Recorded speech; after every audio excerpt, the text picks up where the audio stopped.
Well, we are here today to preview, I think, one of everyone's favourite tournaments, Indian Wells in the Southern California desert. Courtney Walsh is with me. We are here in Melbourne, not so beautiful Melbourne at the moment, the world's most locked down city. I tell you what, Walshy, if we could be anywhere right now, there'd be worse places to be than Indian Wells. Look, for anyone that hasn't been before, and if you're a proper tennis fan, put it on the calendar. Yeah. Get to LA, fly to LA, jump in the car, 2.5 hours down the highway to Indian Wells, to Palm Springs. It's an amazing part of the world. The Coachella Valley is stunning in terms of its, I suppose, the scenery, the desert mountains, but then the luxury and the opulence of some of the surrounding areas like Quinta, the golf course there. It's an amazing sort of area, but as a tournament, it's spectacular, and the site itself is superb. It's a great fun party atmosphere. The tennis is first class. I'm wrapped it's back after 2.5 years of not being there, but I'm oh so envious. I'd love to be there right now. No doubt about that. I went there 2018-19, the first time I did hire the car from Los Angeles. And I've got to say, it was the most scariest, probably half an hour, just merging onto the freeways there, the hustle and bustle. Once I actually got out of there, I've never hung onto the steering wheel more tightly in a vehicle. But once you're out of LA, the drive is absolutely superb. And the second year, I actually went to Phoenix for a visit and came the other way through some spectacular scenery. So it is magnificent. And then last year, I was going to go back for the third time. Walshy had got off the plane at LA and found out it had been cancelled, the first big sporting event to be cancelled, 7 days in Los Angeles, back to Melbourne, and been nowhere since. So that's the state of affairs. By March next year, when it's back in its regular slot, fingers crossed, we'll be able to get back there. But we're here today to preview the women's draw because all the qualifying is complete. The women start tomorrow morning Australian time. And Astra Sharma, we should just mention Astra first. While she has got through the qualies, live ranking now back inside the top 100, 10 shy of her best of 85 a couple of years ago. So great to see Astra in the main draw. Yeah, a winner today over Kearns, 5 and love, I believe it was. I think she went to 3 in her first round in qualies. It's fantastic to see her back inside the top 100. Fantastic to see her qualifying for a major event like Indian Wells. And we know that she's going to feature in the Australian Billie Jean King Cup team in about a month or so. So it's good to see her in some form. Playing it, the desert air makes the balls fly pretty quick. And that, to me, if you look back at her history, she had that great breakthrough performance, I think, in Colombia, where she made the final a couple of years ago. The balls fly there at altitude. So she clearly likes it coming on, likes the fact that the balls fly. Plays, I think, first up, just to have a look at my notes, she's playing Donna Vekic first up. Yeah. So it's a tricky one. It's certainly a testing one, but I like the fact she's had a couple of matches there already. So let's hope that she can really take it up to Donna. Yeah, no doubt. I think we all like the game that Astra, while she's bringing to the table. I mean, it's been an incremental build. I mean, she went down the college path a little later onto the pro tour. There have been some really good moments. There's no doubt for Astra probably been some frustrating moments that she hasn't maybe been able to expedite the progression. But everyone goes on a different journey, and she's still got time certainly on her side. But I think we look at her game, particularly the strong serve that she's got. Powerful from the back. I mean, she's played a lot of doubles, so can get forward and be pretty competent in that area as well. That certainly if she can put it all together, we hope now that she can become a regular feature of the top 100. She's certainly got the shots. She's got great defense. I suppose the level of consistency has been the issue, but breaking through for that, that 125 title in was it a 125 or a 250 in Charleston earlier this year was a really big step for her, and I do like her progression. 25, 26 years old. Yep. There's plenty of time for her to make a real imprint on the WTA tour.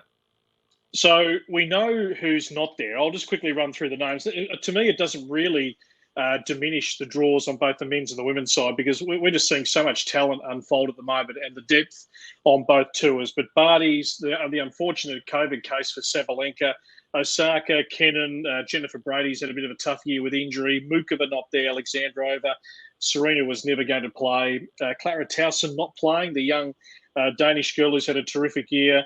Van Uytvanck, who's just won in Astana, of course, not making the long trip. That is a fair hike to come from Kazakhstan to Indian Wells, and Mladenovic not playing. But it is a good field. Pliskova will be the top seed. But I suppose our interest is going to be on Emma Raducanu. The first time we're going to see her back up from her US Open triumph, and another coach in the corner with Emma in the rotating coaches era, isn't it, of women's tennis? I think it's Jeremy Bates, if I'm not incorrect. And look, clearly it was a short-term contract leading into the US Open. I think that was made clear. They're sort of keen to work on that model. Didn't hinder her, clearly, the way she came through that US summer with such distinction. Having a look at those seeds, it seems remarkable to me that Pliskova, who was outside the top 10 not too long ago, makes the final at Wimbledon. She's the top seed. Number 2 seed, Swiatek, who's a tremendous talent, the French Open champion from 2020. But here she is at number 2 seed. It's remarkable. Raducanu in as a wild card. It needed a wild card to actually get entry because she wasn't ranked high enough initially as the cutoff. And yet she's seeded in the tournament as a result of her US Open success. Even Leylah Fernandez now seeded in a premier event. So it's pretty astonishing. The Sabalenka situation, I think, is really interesting, Brett, because, well, firstly, from an Australian perspective, her absence, and we wouldn't wish misfortune with anyone, but her absence guarantees that Ash Barty will end up as the world number 1 for the 3rd year in succession, which is a tremendous achievement for her, particularly given she's played half the year, basically, but what a half a year it was. Yeah. It also points to the importance, I think, of vaccination. We know that Sabalenka was vaccine hesitant. She's missing Indian Wells through being, basically testing positive to COVID. We know that Kennan basically hasn't been able to get on a court now since August after testing, after falling ill with COVID. So it just shows that even someone who's as young and as fit as the Australian Open champion from a couple of years ago, it can really knock you around. So that's something that players will need to look for, because we know that coming to the Australian Open next year, it's virtually certain you'll need to have a vaccination to get in. And if not, those that don't, they'll run the gauntlet of either not being allowed to play the Australian Open or going through a 14-day vaccination. So maybe timely, shocking luck for Sabalenka, but she may have been able to prevent it had she been vaccinated. And it also clearly is this timely warning for others that, fingers crossed she obviously comes through it and comes through it well, but a timely warning that, don't take any chances in the next couple of months. Yeah, a lot to play out. And obviously being here in Melbourne, wherever you might be watching this right around the world, there's still a little bit to play out. Read the Australian Open, read the Australian leading tournaments, whether it's going to be all in Melbourne, maybe a combination of Melbourne and Sydney, as we said on the first serve on our Monday night radio show. A lot of I's to be dotted, T's to be crossed, health officials here working through all that. So we're edging closer to knowing what the summer of tennis is going to look like. But that, is certainly a situation where a lot of the players, and I think the WTA made a comment, Walsh, in the last few days, that they're hoping to get about 85% of their players vaccinated so that they can get on a plane and be here and deal with the conditions, which are a little different, of course, here in Australia to the rest of the bubbles right around the world. So we know Pliskova top seed. You talked about Swiatek as the 2nd seed.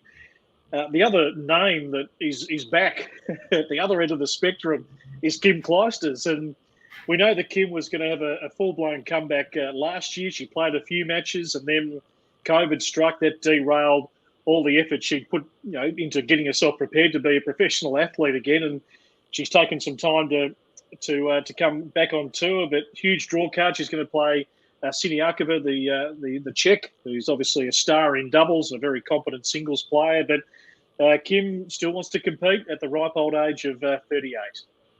It would be fabulous to see her try and get a win there, because I think the second round opponent would be Angelique Kerber. So Clijsters versus Kerber, many Grand Slam titles between them. I think 4 and 3 between them. It'd be a tremendous clash between two women in their 30s. One obviously closer now to 40 than to 30. I spoke to Alison Van Uytvanck last week in Nur Sultan after she'd won her WTA title there.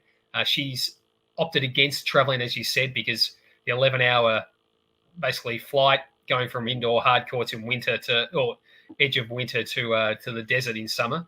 the woman she beat, Putintseva, I think kicks off action tomorrow on the main stadium against Petkovic in the first match of the tournament proper. We know quality's underway.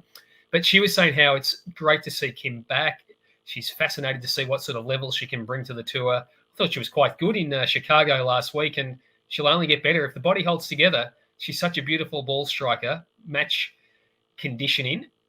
Love to see her back in Australia. It'd be fantastic, wouldn't it? Oh, no doubt. Aussie Kim. I think she just gave us some, great memories, didn't she? Just a beautiful person to deal with from a media perspective, was she? And, we like it when the tennis players are friendly and accommodating. And Kim always came in with a smile, didn't she? And whether it was in victory or in defeat, which is always hard for the players to front up, whether it's an on-court interview or dealing with the press afterwards, who are going to grill you fairly hard. She always did it with aplomb. So I think she's a great role model to any young player, certainly dealing with the media, and maybe someone like an Emma Raducanu might have a chance just to sit down with the Kim Clijsters and talk about what might be ahead of her. Oh, no doubt. And we know at Indian Wells, I mean, clearly there's COVID protocols in place, but we do know at Indian Wells there is quite a lot of mixing among the players. We see them, on the side sort of grassy areas when you walk in, warming up, playing soccer in the morning, in the player restaurants, etc., sitting around. They're sitting on different tables, talking outside. It's there is that interaction. Great chance. We'll see a lot of doubles, a lot of top players playing doubles this week. So it'd be fantastic for someone like Raducanu to get that experience. And as I said, it's amazing how far she's come. I mean, I think this may be, I can't quite remember, but Coco Gauff, again, she came onto the scene really at Wimbledon in 2019 with that tremendous run.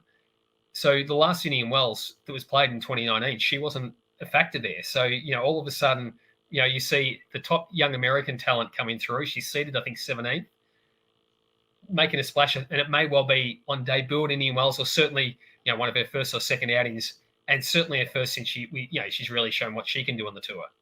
Well, I think back to the first time Walsh went to Indian Wells, it was Osaka who beat Kasatkina in the final. And Kasatkina was the higher-ranked player. She was around, I think, 14 in the world at that stage. And Naomi, from memory, I think was somewhere in the 40s. And that really put Osaka on the centre stage, winning the biggest tournament outside the majors. And then we saw what Bianca Andreescu did a couple of years ago. That really announced her, and then going on to win the US Open later in the year. So this is much different timing because we're coming off the back of a US Open, hopefully a one-off for Indian Wells that can return to its normal time slot of March. But it is a tournament. We saw it with Dominic Thiem winning for the first time there when, of course, he had the new coaching partnership and then went on to win the US Open. So Indian Wells has got a bit of history of certainly propelling a player up the rungs of tennis. Absolutely. And I guess there was always that debate as to which one was the next, the best Masters Series event outside the Grand Slams. And certainly in the past decade or so, it's been Indian Wells is considered the unofficial fifth slam. We know Miami had that for quite a period, but Indian Wells, I think, has been outstanding over the last decade. And you cite those brilliant talents who have then parlayed that success, the experience of winning a major hard court tournament into Grand Slam success later that year. It's there's clearly a trend there. So it'd be fascinating to see because as we're touching on the women's, a lot of young talent there with Raducanu, Fernandez, Swiatek is very young and she's the second seed. Pliskova is the top seed. I'll be fascinated to see what she's doing at the older as an older player. Be interesting with Belinda Bencic having that great breakthrough at the Olympics in Tokyo, the knee issue last week in Chicago, whether she can come back. I just think there's some fantastic matches, and even the throwbacks. You might have a third round between Victoria Azarenka and Petra Kvitova, which 10 years ago they were the new up and comers, and going on to win Wimbledon and going on to win a couple of Australian Opens and world number ones and world number twos. It's a tournament that I think has got lots of great storylines and a nice little Australian flavour with Sharma and Tomljanovic as well. I think that's a nice little sort of side point for the Australian women. No doubt. So for Isla, just confirming she'll play Yusue Akunada, who's a young American, about 22 years of age, who's come through the qualities there. So if she wins that, an opportunity to play Garbiñe Muguruza in the second round, who's come off winning Chicago and was terrific. Setting a breakdown that final against On Jabeur, and then played the lights out. They had some great rallies, those two. She absolutely earned her victory. Garbiñe is second for the year and her ninth overall. So she's always a factor, standing tall and regal in the court. And we spoke about Emma Raducanu, so to play the winner of Maria Camila Osorio Serrano. We love the four names in tennis, and also Alexandria Sasnovich. So we'll get a feel. Raducanu has the bye in the first round.